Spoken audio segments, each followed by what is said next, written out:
Welcome back to the channel. One phone call that changed the course of Nigeria history forever. One decision that shocked not just Africa but the entire world.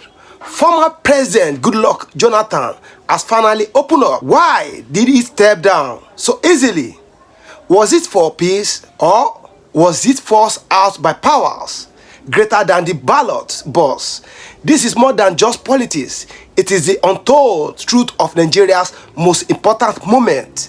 What you are about to hear will challenge everything you thought you knew about 2015. So stay with us, because by the end of this video, you will understand why Jonathan's decision still haunts Nigeria today. Because some Americans had, this group of Americans that predicted that Nigeria was going to disintegrate within that period. So whether people were working to ensure that their prediction manifests, I don't know. But there was a significant show of interest. American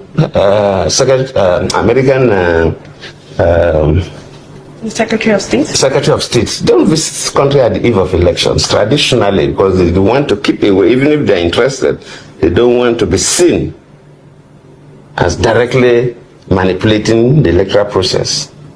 But before the elections, America, the State House, sent for some northern governors to have a meeting in the US to discuss the Nigerian election. And of course, Nigerian election, you have North and South divide, Christian-Muslim divide. They invited the northern governors that are Muslims. The Christians were not invited to the US. And the Secretary of State came directly to the country to have various meetings. I don't see, as a president of Nigeria, for me to engage with America for a fight. So it's not going to be necessary. It will affect my citizens and so on. So, but we saw the significant external interest, and you saw what was happening in the country. I wouldn't want to go further than this. Maybe when I publish my biography, I'll go a little more than this. There are certain things that were happening. So, of course, you will know the results long time before it will be announced. You already know. And that is why these days, even the last election in Ghana, the vice president congratulated Mahama even before, because you know their results and so on. So he knew where they were going, and I know that the country was tense. I know, maybe because of the statements made by Buhari himself when he said both the baboon and the dog will be soaked in blood. So young people we have kind of mobilized to the level of frenzy to cause maximum violence if people don't get what they want. People were announcing, okay, they will run a parallel government and so on. But those doesn't bother me. But since I was the president of the country, and I also know that even in the Niger Delta, people were also ready to fight back, even though there are not many. But I know they could cause maximum damage, because if the Niger Delta people are going to fight, instead of fight, they will not fight human beings, they will fight oil installations. And it will cause maximum damage to the country, which I don't think it was. So from within that period, a lot of things were going through my head. The brain process so many things per second. And until you are into that kind of a situation, then you know how many things get through your brain every second. And I reflected back. As a president, I worked with a very strong economic team. People like Ngozi, who was the finance minister and the coordinating minister of the economy, Aganga, who was the trade and investment minister, the Dr. who was doing very well in agriculture. So we have done very well. We encourage people to come and invest in the country. And Nigeria was the number one country for foreign direct investment in Africa then. And our economy was. So when I have encouraged people, in most cases when Aganga make arrangements, when we travel, I used to address investors before I hand over to him. So my face was seen as the face driving the economy of the country. And I looked through that. If we have maximum crisis, all these people that have encouraged to come and invest in Nigeria, their money and so on. Besides the fact that people will die. In fact, I had in a good authority how so many houses in Abuja would have been burnt if things have gone a particular way. But even if I had won the election genuinely, yes, I had no problem. But since they manipulated the process and they are announcing figures that I was the president of the country, I'm not the one to doubt the result of INEC that appointed the people. So it will look silly for me because I appointed the people. So I said, well, it is my fault. So I will not want the country and investors to suffer. Wow. So the best thing to do was for me to announce the result, not to allow INEC to announce the result. Because if I allow INEC to announce the result, the over jubilation, they could do havoc to some parts. So while waiting, I announced the results. That was why I made that phone call. It was to announce the result. Even though they were still collating. But I said, let me announce the result. And I remember that day in the sitting room, I was there. I know Minister Ngozi was there. Some ministers were there. Some of my aides were there. And, people were talking. The waitings are going, the different options. Yes. But I was just listening because as the head of state then, I was more interested in the security of the country. I was not too much interested about the fate of Jonathan after the election. That it didn't bother me that much. But how will Nigeria still be peaceful until the next government take over? So I didn't participate in the conversation that much. But people were saying different things. People were saying different things, but I was listening. Then at the time, I just left them. Then I just moved into my study, which is opposed to the other part of the city room. I didn't tell anybody. I just stood up. And then I called Buhari. So when I came back, they were still talking. Then I said, gentlemen and young ladies, look, it's over. I've congratulated Buhari. Wow. They said, have you congratulated? I said, yes. So the talking should end. So one of my ministers then was there, Chidoka Osita. He was the Minister of Aviation then. I said, okay, you congratulate Buhari. I said, yes. So, okay, can I tweet it? I said, okay, go on. And so he was the person who tweeted it. So immediately he tweeted it, so it went viral. Wow. Then, of course, so I announced the result. And it was better for me that I took the responsibility of announcing the result to make sure that nobody should do excessive celebration. So that's what happened, my young lady. There's always balancing between North and South, Muslims and Christians. And Yar'Adua was a Northern Muslim who was the president. And he took over from a Southern Christian, Obasanjo, who ruled for 8 years. So definitely the Northern Muslims wanted Yar'Adua to at least do 8 years before he could come back to the South for another, probably a Christian, to take over. But well, the health issue came up, and it was the problem. And that is why even to allow me to act was an issue. When Yar'Adua was going for the medical checkup, actually a letter was written. Of course, the Constitution says that for the Vice President to act, the President will send a letter to the Senate and the House of Reps informing them. That letter was written, but the person who the letter was handed over to, I will not mention the name to you now, was one of the aides of Yar'Adua, refused to submit the letter to the National Assembly. And Yar'Adua became so ill that he had no control of issues. So we had the country where the president was not available and there was no acting president. Yes, as a vice president, you can take over the responsibilities of some responsibilities of the president. You know, the president of Nigeria has two main responsibilities. First, you're the chief executive of the country. so like a prime minister of a country. That the vice president can assume you don't need any transfer. And I was doing that because we were having an executive council meeting, we were approving memos for ministers, so the government was going on. But there was no commander-in-chief. This is the second responsibility of the president of Nigeria, besides being the executive head of the country. And there's nothing like acting commander-in-chief. Either you're a commander-in-chief or not. But when you become an acting president, you are at the same time a commander-in-chief. So that was lacking, and no country allows that gap. A country like America, they don't allow that gap at all. Yes. If American president wants to, even if it's a whitlow, that he require anesthesia, that he will be off for 5 minutes, he will hand over to the vice president. Yes. Before that procedure. Immediately he regained consciousness to take over. But we stayed for some time. And that led to what they call the doctrine of necessity. When the National Assembly felt that the country was in a situation where it was not expected, they now have to initiate this doctrine of necessity, and they now made me to act as a president without the letter from Eradua. So the country was tense.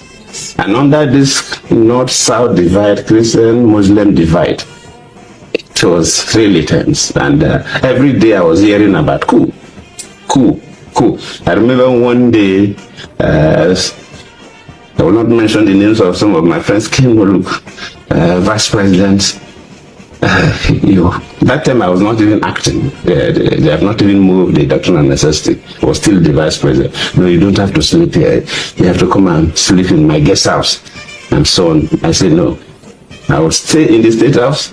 If anybody wants to kill me, it's better you kill me in the State House, so the Nigerians will know that they assassinated me in the State House. They know I have not committed any offense.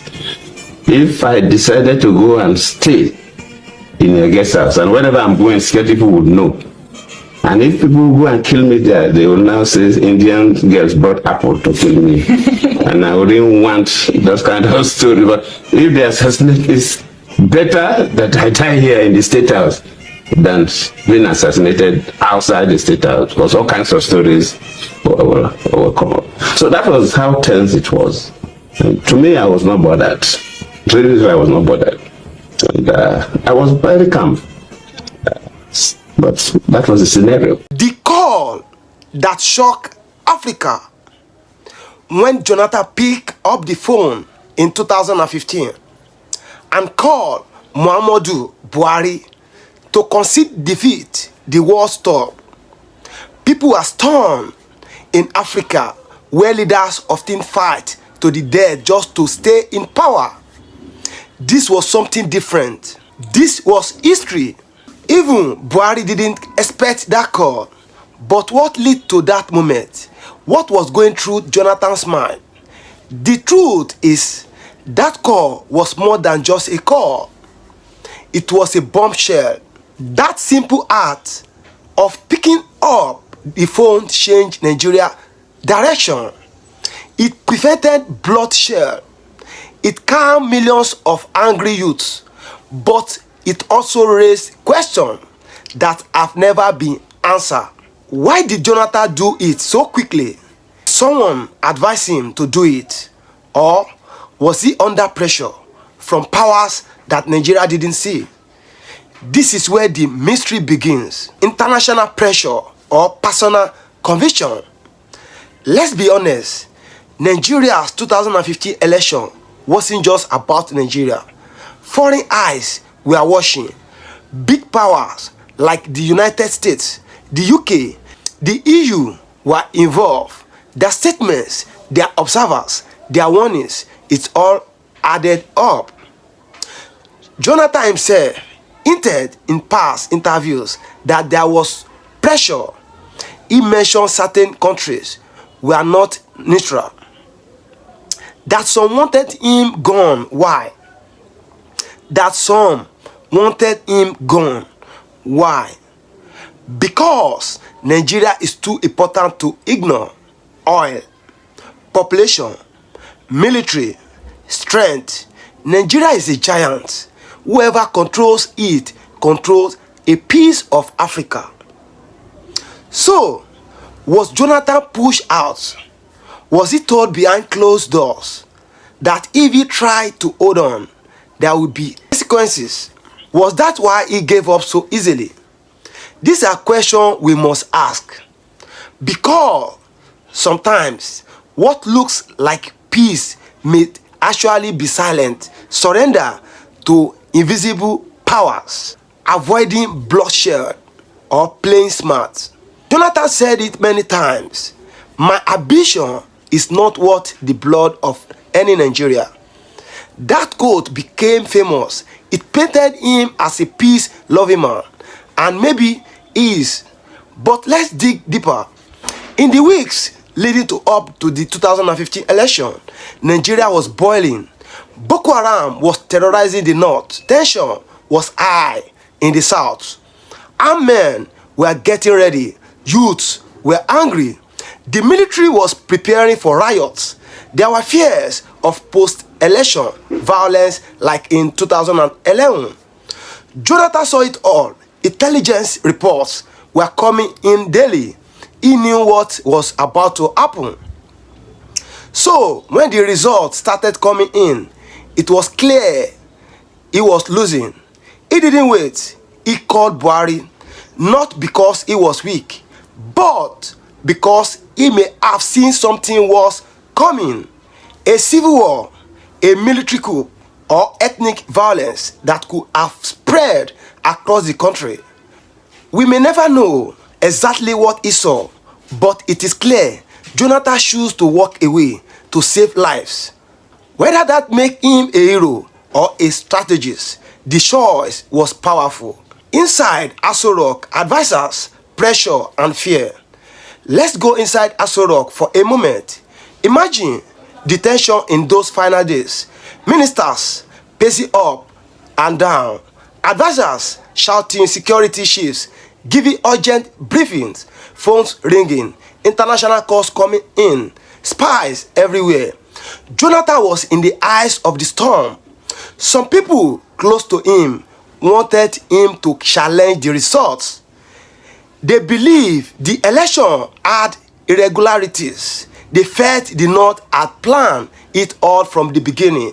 Others feared that if he didn't concede, there would be chaos. Reports said some military leaders weren't ready to defend the seat of power. Some were loyal to the North, some were neutral. That made things worse. So Jonathan had to make a decision, and he made it alone. That is what leadership is, making painful decisions when everyone around you is afraid. But why did he trust peace over power? Why not contest the result in court like others? That decision changed everything. Was the election really free and fair? Many people still debate whether the 2015 election was fair. Yes, Jonathan lost, but were the results clean? Even the international observers had concerned card readers failed. Some areas had violence. There were reports of vote buying, underage voting, and intimidation in part of the North. Yet, Jonathan didn't complain. Some say he knew the truth but decided to let it go. Some say he sacrificed himself to protect the country's fragile democracy. Others say he was betrayed by the same system he helped build. Could it be that Jonathan knew the games was already rigged? That the forces against him were too strong? Maybe, and that is why his story is not just about defeat. It is about silence and what that silence hides. Jonathan versus the Northern power bloc. Since 1960, Nigeria's leadership has been dominated by the North. When Jonathan, a man from the Niger Delta, became president, it was a break in tradition, and many powerful people wasn't happy. From the moment he took office, Jonathan was under fire. His policies were attacked. His reforms were blocked. Even his personal life was used against him. So, in 2015, the northern elite made their move. They united behind Buhari. They used the media, they used the religion, they used fear. Jonathan saw it coming. He knew the system was not made for people like him to survive long. So maybe his choice to step down wasn't just about peace. Maybe it was about knowing when the table is titled against you and walking away with dignity before they drag you out. The military's role, a coup avoided. Here is a chilling fact. In 2015, some intelligence reports claim that certain factions in the military were preparing for something big. A coup. No one knows for sure. No one knows for sure. But what we do know is that Jonathan has enemy in the barracks. Some top officers were openly loyal to the opposition. There was talk of Plan B if Jonathan refused to step down. That is why his call to Buhari wasn't just symbolic, it was strategic. He defused a bomb before it exploded. By conceding early, he gave no room for violence. He left the military with no excuse to act. He outsmarted the dark forces waiting to use the confusion. This wasn't weakness, this was checks. Jonathan's legacy, hero or betrayer. Today, Nigerians are divided about Jonathan. Some see him as a hero, a man in Africa politics who chose peace over power, who walked away when he could have stayed. Others see him as a betrayer, a leader who let the North take back power too easily, who abandoned his supporters, who didn't fight hard enough. But one thing is clear, Jonathan's decision made history. Whether you love him or not, his action changed Nigeria forever. And in a country where democracy often ends in bloodshed, his peaceful exit is still one of the brightest moments. But was that moment enough to erase the pain of the years that follow?